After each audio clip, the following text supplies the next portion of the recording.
हो वतनावे मेरा वतनावे तेरा मेरा प्यार निराला था, कुर्बान हुआ तेरी इस्मत पे मैं कितना नसीबों वाला था।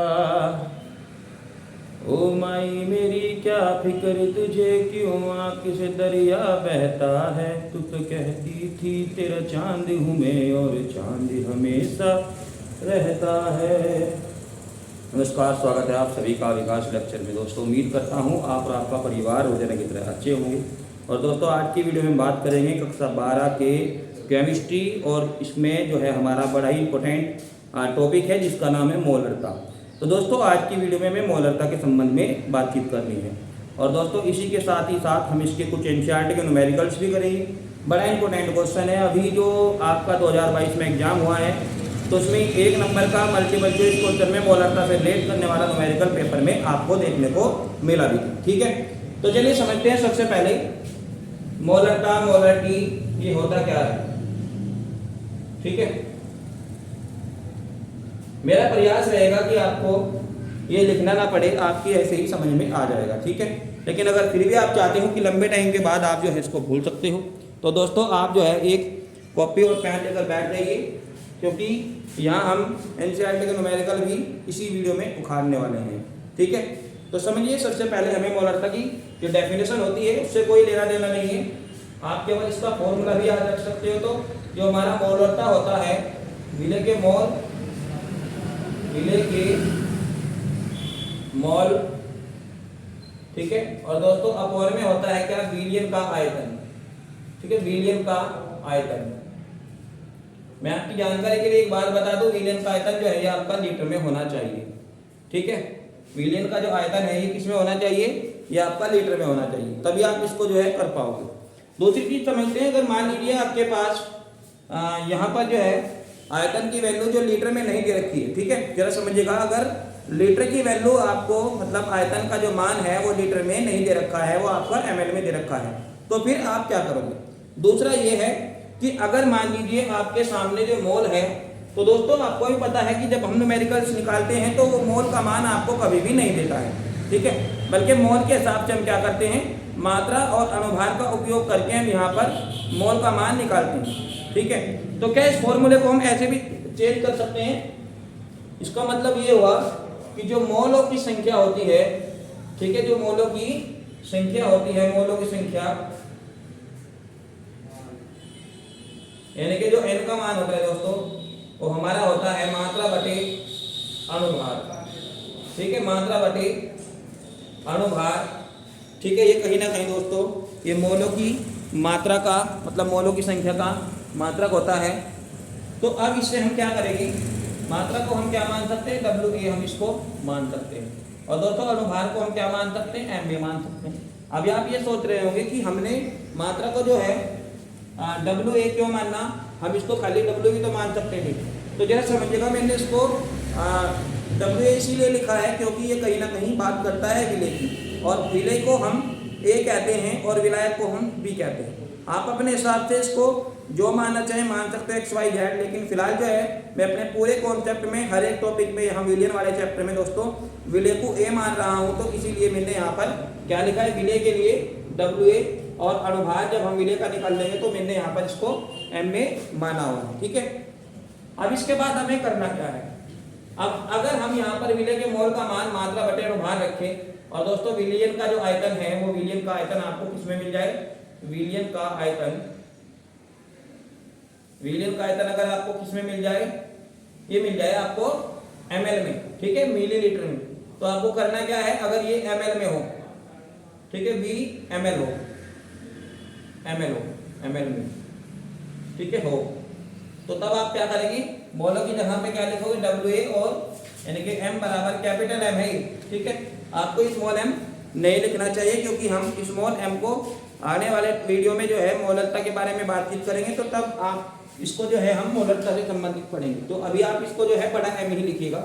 ठीक है, नहीं तो वो आपको समझ में नहीं आएगा, इसमें प्रॉब्लम हो जाएगी आपको। ठीक है, तो जो आपका मॉलरता है बड़ा M बराबर, तो क्या हो जाएगा, फिलहाल आपका WA अपॉन MA गुणा, तो जो आपका विलियन का आयतन है वो आपका किस में है, ml में है, तो मैं लिख रहा हूँ ml में। ठीक है, और अगर ये आपका जो आयतन है लीटर की जगह ml में आपको मिलेगा तो आप जो है 1000 का मल्टीप्लाई ऊपर कर देंगे।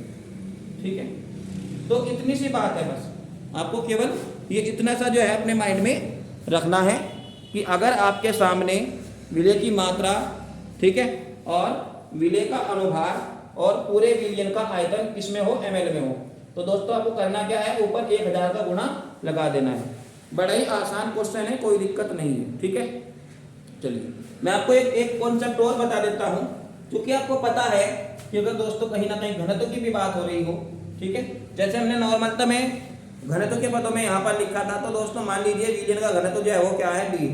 मान लीजिए यहाँ पर लिखते हैं, देखो मान लीजिए आपके पास क्या है, आपके पास है विलयन का घनत्व।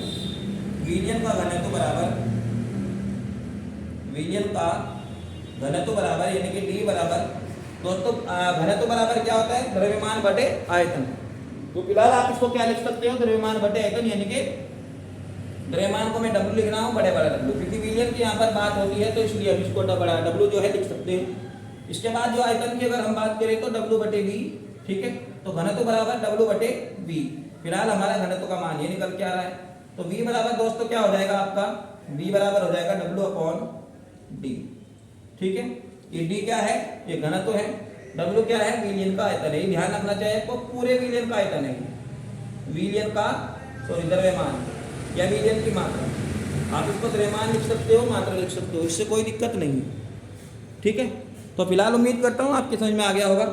इसके बाद हमें क्या करना है, जो आपके पास मात्रा बटे घनत्व है, यानी कि डी की जगह पे मात्रा बटे घनत्व का मान आपको यहाँ रख देना चाहिए। ठीक है, तो देखते हैं इसका जो हमें अगला प्राप्त हो रहा है इसका सूत्र।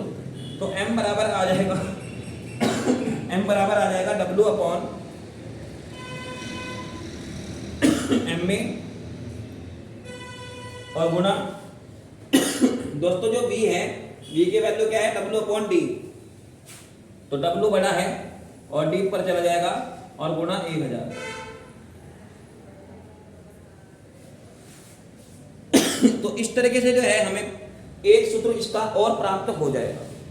ठीक है, तो अभी दोस्तों ये आपके समझ में आ गया होगा। चलिए इसके बाद इसके एनसीईआरटी के कुछ न्यूमेरिकल्स निकालते हैं, जरा समझिए। ठीक है, कि आपको जो है इसके न्यूमेरिकल्स कैसे करने हैं। आप चाहे तो उसका स्क्रीनशॉट ले लीजिए, फिर इसके न्यूमेरिकल्स को देखते हैं। तो देखो इस क्वेश्चन में उस विलयन की मोलरता ज्ञात कीजिए जिसमें 5 ग्राम NaOH 450 ml में घुला हुआ है। तो सबसे पहले इसका मतलब समझिएगा कि इसका मतलब है क्या। दोस्तों इसका मतलब है कि आपको जो है विलयन की मोलरता का मान निकालना है। ठीक है, और इसमें क्या घुला हुआ है, 5 ग्राम NaOH घुला हुआ है। तो ये जो 5 ग्राम NaOH है ये आपका कहीं ना कहीं बात करता है विलय की। ठीक है, यानी कि जो 5 ग्राम है ये विलय की मात्रा है, विलय की मात्रा है, विलय की मात्रा। और विलय क्या है आपके सामने, NaOH यानी कि सोडियम हाइड्रोक्साइड। ठीक है, और उसकी मात्रा कितना है, WA, तो ये 5 ग्राम। ठीक है, यहाँ तक किसी कोई दिक्कत नहीं है। अच्छा, अब इसके बाद हमें करना क्या है, अब 5 ग्राम NaOH की मात्रा है, अब 450 ml विलयन में इसको जो है घोला हुआ है, यानी कि जो 450 ml है ये कहीं ना कहीं बात करता है विलयन के आयतन की। ठीक है, जरा समझिएगा, ये जो विलयन का आयतन है आपका ये है 450 ml।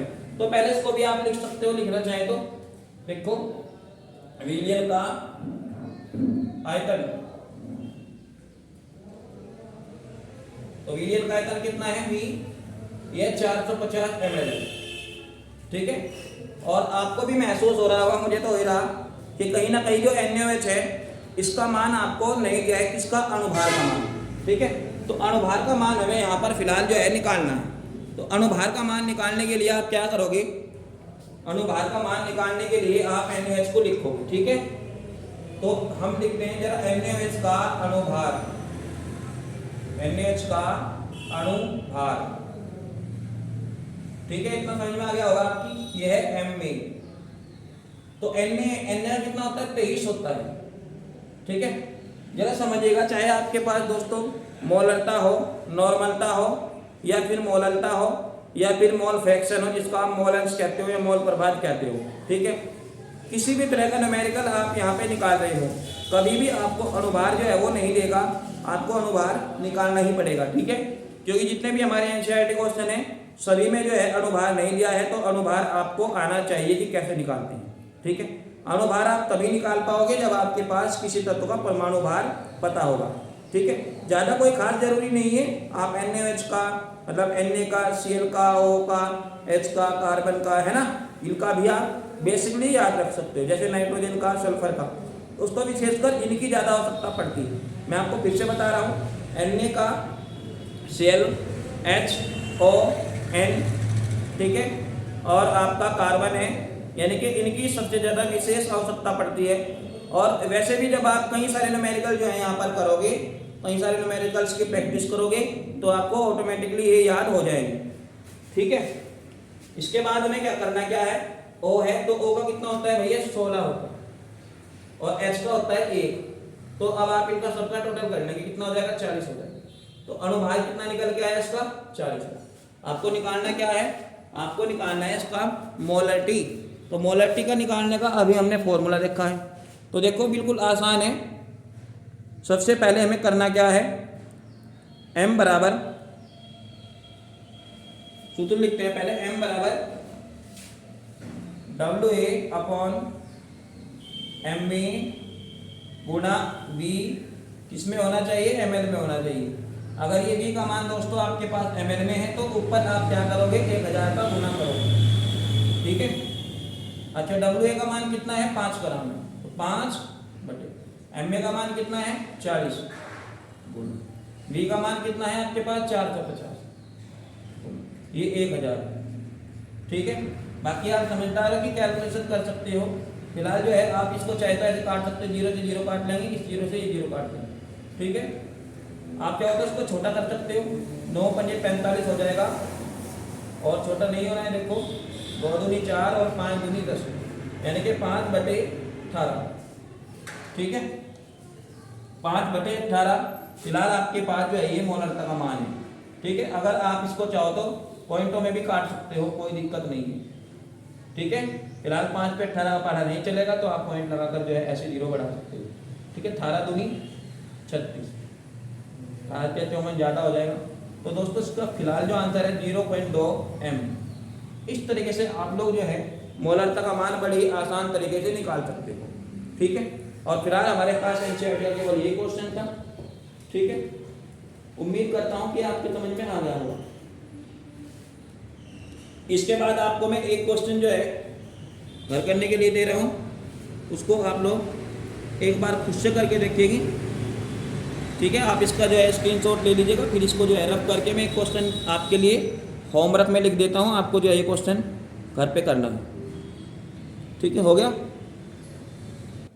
तो देखो आपके लिए एक क्वेश्चन हो रहा है बहुत अच्छा, इस क्वेश्चन को जो है आपको घर पे करना है और देखना है कि आपने यहाँ पर आज की वीडियो में क्या सीखा। 9.8 ग्राम H2SO4 को जल में घोलकर 10 लीटर विलियन प्राप्त किया गया है, विलियन की मोलरता ज्ञात कीजिए। ठीक है, तो जरा समझिएगा 9.8 ग्राम, ये कहीं ना कहीं मैं आपको हिंट दे देता हूँ जिससे कि आपको थोड़ा सा सुविधा हो जाएगी न्यूमेरिकल्स को निकालने में। ठीक है, जरा समझिएगा ध्यान से। आपके पास जो 9.8 ग्राम H2SO4 दिया है, ये कहीं ना कहीं बात करता है किसकी, ये करता है विलेय की मात्रा, यानी कि ये H2SO4 की जो मात्रा है ग्राम में दे रखी है, तो आपको 9.8 ग्राम ये किसका मान दिया है, विलेय की मात्रा का मान दिया है। ठीक है, अच्छा इसके बाद आपको करना क्या है, मैं इसको जो है पानी में घोल दिया गया है 10, पानी में जैसे इसको घोला गया है तो विलियन कितना प्राप्त होता है, 10 लीटर विलियन आपको प्राप्त होता है। तो दोस्तों जरा समझिएगा, आपको इस बार जो है मान किस में दिया है, लीटर में दिया है। ठीक है, तो जब आपको मान लीटर में दे दिया है तो जो ऊपर आप 1000 का मल्टीप्लाई करते हो तो वो करने की जरूरत आपको यहाँ पर नहीं है। ठीक है, नमस्ते। तो सबसे पहले जब आप यहाँ पर इस 10 लीटर को, ठीक है, इस 10 लीटर को किस में कन्वर्ट करेंगे, मिलीलीटर में कन्वर्ट करेंगे। पहली बात तो जब आपके पास फॉर्मूले में 1000 का मल्टीप्लाई होता है तो आपको यहाँ मल्टीप्लाई करने की जरूरत नहीं है 1000। ठीक है, आप इसको डायरेक्टली लिख सकते हो। अच्छा, विलियन प्राप्त किया, अब इस विलियन की जो है आपको मोलरता का मान निकालना है। ठीक है, तो विलियन की मोलरता निकालने के लिए आपको मैं अभी आपको फॉर्मूला बताया था, M बराबर WA गुणा 1000 और अपॉन में है MA गुणा V है इसमें मिली में। अगर आपको आयतन का मान ml में दे रखा है तो फिर आप वहाँ 1000 का मल्टीप्लाई करेंगे। अगर ml में आपको नहीं दे रखा और यहाँ किस में दे रखा है, लीटर में दे रखा है, तो फिर आपको यहाँ पर ये 1000 लेने की आवश्यकता नहीं है। ठीक है, क्योंकि जब मैंने आपको अभी इसका फॉर्मूला समझाया था तो फॉर्मूले में मैंने आपको ये बताया था कि ये आपको 1000 का मल्टीप्लाई कब करना होता है, जब आपका मान किस में हो, जब आपका मान मिलीलीटर में हो। ठीक है, लेकिन यहाँ किस में दे रखा है, लीटर में दे रखा है, तो आपको किस में करना है, ये 1000 यहाँ आपको लेने की आवश्यकता नहीं है फॉर्मूले। ठीक है, आप इसको केवल इतना सही रख सकते हो, यानी कि आप इस फॉर्मूले इसमें डायरेक्ट ये फॉर्मूला जो है लगा सकते हो, WA/mA और V किस में है इस बार, लीटर में। तो फिलहाल जरा समझिएगा कि कहीं ना कहीं WA की मात्रा आपके पास कितनी, 9.8 ग्राम है, ये आपके विलेय की मात्रा है। ठीक है, कोई दिक्कत नहीं। इसके बाद जो mA का मान है, यानी कि ये कहीं ना कहीं बात करता है सल्फ्यूरिक एसिड का जो अनुभार है। जब आप सल्फ्यूरिक एसिड का अनुभार रखोगे तो आपको करना क्या है, हाइड्रोजन का कितना लेंगे, 1 गुणा 2, सल्फर का कितना हो जाएगा 32 और ऑक्सीजन का कहीं ना कहीं हो जाएगा 16 गुणा 4। तो इन सब का जो है आप क्या करेंगे, पहले गुणा करेंगे, जहाँ जहाँ गुणा है तो 16 चौका 64 हो रहा है, 64 और 32 और 2, तो जब आप इनका टोटल करेंगे तो कहीं ना कहीं 98 आपको प्राप्त हो जाएगा। ठीक है, तो अनुभार आपको कितना रखना है, 98 आपको अनुभार रखना है। ठीक है, ये जो V है ये आपका किस में है, ये लीटर में। ठीक है, तो इस तरीके से आपको न्यूमेरिकल्स बड़े आराम से निकालने हैं। इंपोर्टेंट न्यूमेरिकल है, एनसीईआरटी बुक से लिया गया है। ठीक है, तो उम्मीद करता हूँ कि आप सभी को जो है मोलकता के बारे में सभी जानकारी हो गई होगी। एक बार आप खुद से भी प्रैक्टिस करेंगे। अगर आपको किसी भी तरह किसी भी न्यूमेरिकल में कोई डाउट होगा तो आप मुझसे पूछ सकते हैं। ठीक है, तो आज की वीडियो में केवल इतना ही। धन्यवाद।